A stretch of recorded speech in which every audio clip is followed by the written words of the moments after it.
You're watching HCTV 22 City News, your source for news and information on issues, people, arts and entertainment, and sports in the city of Hawthorne. In this edition of City News, we'll take you to the memorial for one of Hawthorne's longtime representatives, then the Unemployed Fund relief through a well-known South Bay program, and El Camino College opens its doors to a new center just for veterans. These stories and much more coming up on City News.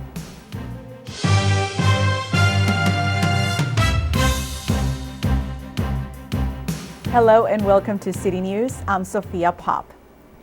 Friends, family, and citizens of the Hawthorne community recently came together at the Hawthorne Memorial Center to pay tribute to the life and years of service and dedication of City Councilwoman Jeannie Lambert.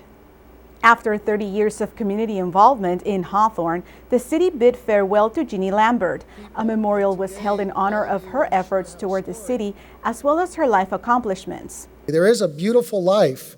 And Jeannie was able to help people reach out to that beautiful life, and that was the key. So I want you all today not to grieve for Jeannie, but to celebrate Jeannie. Amazing grace. To my little mama, this day has finally arrived. The day when your daughters, family, friends, and fellow citizens of this city pay tribute to your memory. Though I knew it was inevitable, I didn't know just how many people would be sitting in front of us as we reflect on the impact and influence you had on our lives over the years. There were memorabilia items displayed as well as several photos in commemoration of Jeannie Lambert. Jeannie was first elected into office in 1986. She was re-elected 5 times and served as mayor pro tem for 4 years. 2 Hawthorne employees are recognized for their inspiration to the community in a ceremony at the Torrance Marriott. HCTV reporter Amy Davis has more. The Daily Breeze put on its second annual People of Distinction commencement ceremony. Of the 32 finalists, 2 of those were Hawthorne Police Department's finest. Hawthorne Parking Enforcement Officer Erica Marquin has been nominated for the Young Person of the Year award. And for Erica, it is something she didn't see coming. We just do it because we have the heart to do it. So when I found out, I was very touched. Along with Erica, Hawthorne Police Officer Andrew Garton was nominated for the category of Unsung Hero. Garton passed away earlier in the year due to a work-related motorcycle accident, and Hawthorne's Chief of Police, Robert Fager, said he was one of their most respected officers, and he is more than deserving of the nomination. Andrew was truly a man who was a stand-up person of character. He really embodied what a police officer should be. He was a great friend, a great peer. Garton, affectionately known around the police station as OMG for Old Man Garton. The Daily Breeze created this event to honor citizens like Garton and Marquin for the remarkable examples they are to the community. And I think tonight, we as people and as companies, and thank goodness for a wonderful enterprise like the Daily Breeze, are celebrating greatness. And there's a lot of it in this room. Next year, the Breeze hopes their People of Distinction commencement is even more successful than it has been in its first 2 years. For Hawthorne Community Television, I'm Amy Davis. South Bay and Harbor area residents say this event is extra special because honorees are nominated by the readers. A nonprofit group called Every Child Foundation recently awarded a grant in the amount of $1 million to Centinela Youth Services, an organization that provides youth mediation services in the South Bay and LA County. The grant funding will be used to open and operate a new center called the Every Child Restorative Justice Center, set to open in 2012. This is going to help not only our youth, but the families that often have to go through the ordeals of looking for resources and referrals for their child. This money is going to go help so many young people, get them back in school, get them right on the right track. The center's programs will be geared to take more than 1,200 South LA teens from juvenile courts and reroute them into various programs. What this will do is give our city a new tool for diverting juvenile crime and hopefully making a bigger difference in the long-term impact of community quality of life. Centinela Youth Services was started over 36 years ago and continues to provide child conflict resolution services. Every Child Foundation pulls monies from over 200 members every year to provide grants for agencies serving children in need. The South Bay Workforce Investment Board provides services to help the unemployed find work. They honored some of their success stories at this year's Alumni Awards breakfast. HCTV reporter Margaret Sharp has more on the story. Hawthorne resident Sharita Jones is no stranger to the economic downturn and its effects. My car was repossessed. I was considering moving back home with my mother. I had to cancel my health insurance, so I do not know where I would be today. It's an increasingly common story of what happens to companies that downsize. I was laid off in 2009 after working in the finance industry for 15 years. Hopeless, no degree, single mother, didn't know what to do. But Jones did do something about it. She got assistance through the South Bay Workforce Investment Board, or South Bay WIB, which offers programs to assist the unemployed. They use federal and some private funding for programs, including job placement centers. For some like Jones, they also pay for education when retraining is necessary to go into a new field. Great opportunity. I seized the opportunity, went back to school for project management and IT, and I'm now working as a consultant for the Los Angeles World Airport. Helping people like Jones is exactly what South Bay WIB does. If you're laid off or you're economically disadvantaged, we try the best we can to help. And help is what Hawthorne City Council members say the unemployed desperately need. It's probably the worst time ever in the history of America. It's worse than the Great Depression. Obviously, it's very tough. You know, folks are losing homes, losing jobs, have children that are suffering that are in college. Well, right now the city of Hawthorne has an unemployment rate of 16%, and the national average is about 12%. Locally as well, it's about 11 or 12%. So it's really important that we have groups like the South Bay WIB. This is like an unknown secret that people just aren't taking advantage of. Luckily, Jones was paying attention and did take advantage of the program. Her advice for others in a similar situation: stay strong and focused. Set a plan, make a plan, be determined, stay focused, and don't give up. That's don't give up is the most important.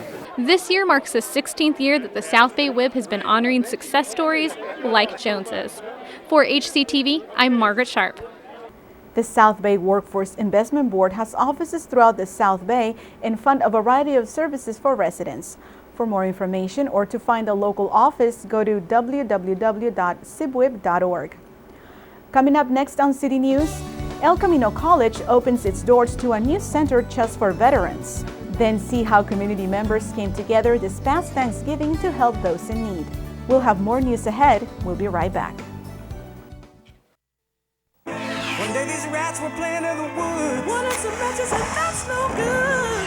So the gorgeous force is what you decide. Don't play with matches. Don't play with fire. Yeah. Only you can prevent forest fires. Fire. While walking in a toy store the day before today, I overheard a crayon box with many things to say. I don't like red, said yellow, and green said, nor do I. And no one here likes orange, but no one knows just why. Well, I bought that box of crayons and took it home with me and drew with all the colors so the crayons could all see that each of us is special and everyone's unique. But it's when we get together that the picture is complete.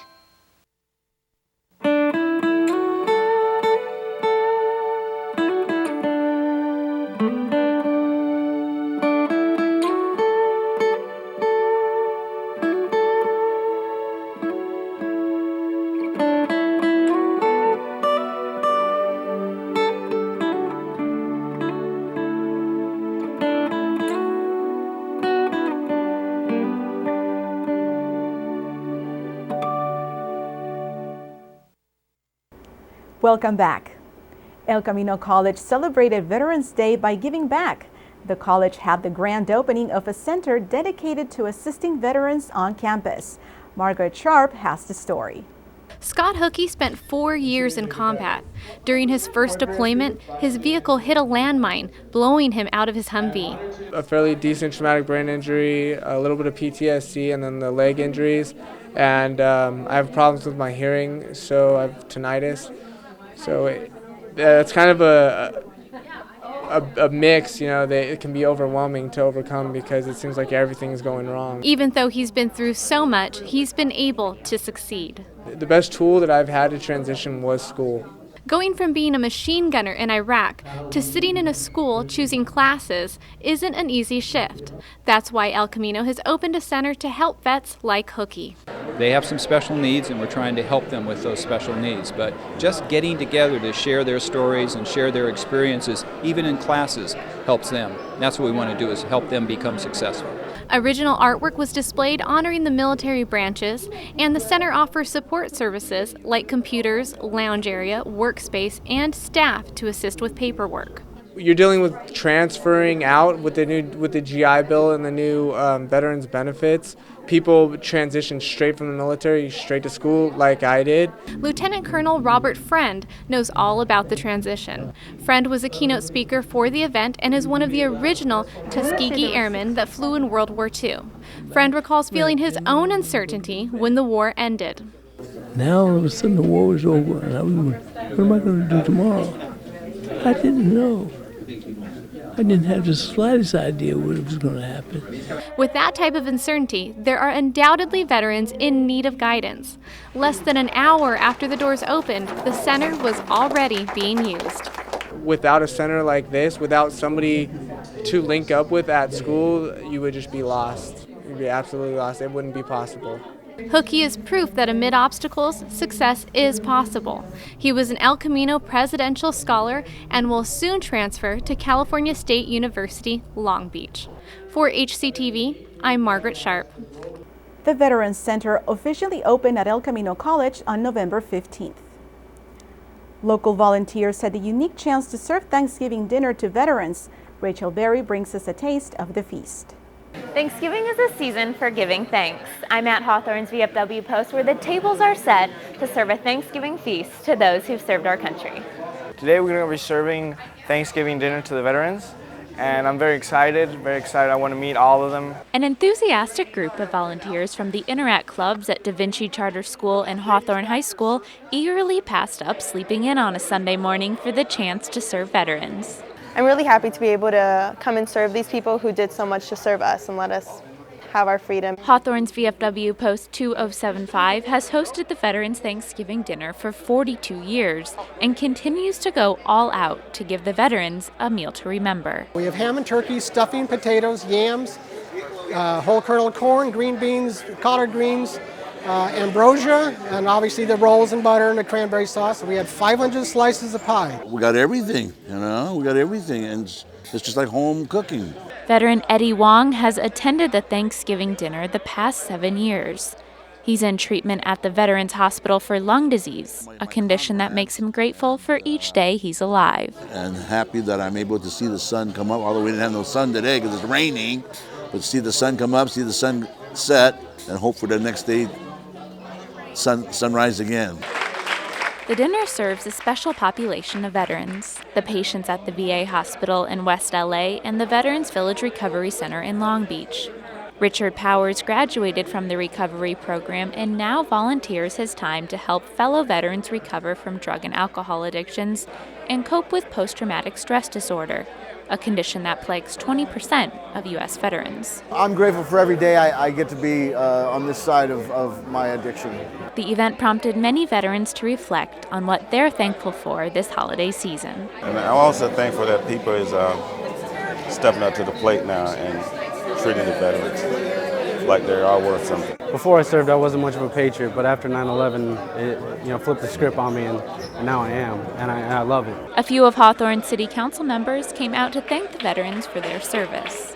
What I enjoy about this event is talking to the people, the war stories, and how they got here, how they survived. They went to serve because they believed in our country, and I think we owe them a great debt of gratitude. It's our obligation to be able to thank them, to be able to be appreciative, to show them that we really value what they've done for us. For Jan Blomsterberg, the post commander, organizing this annual event has a special place in his heart.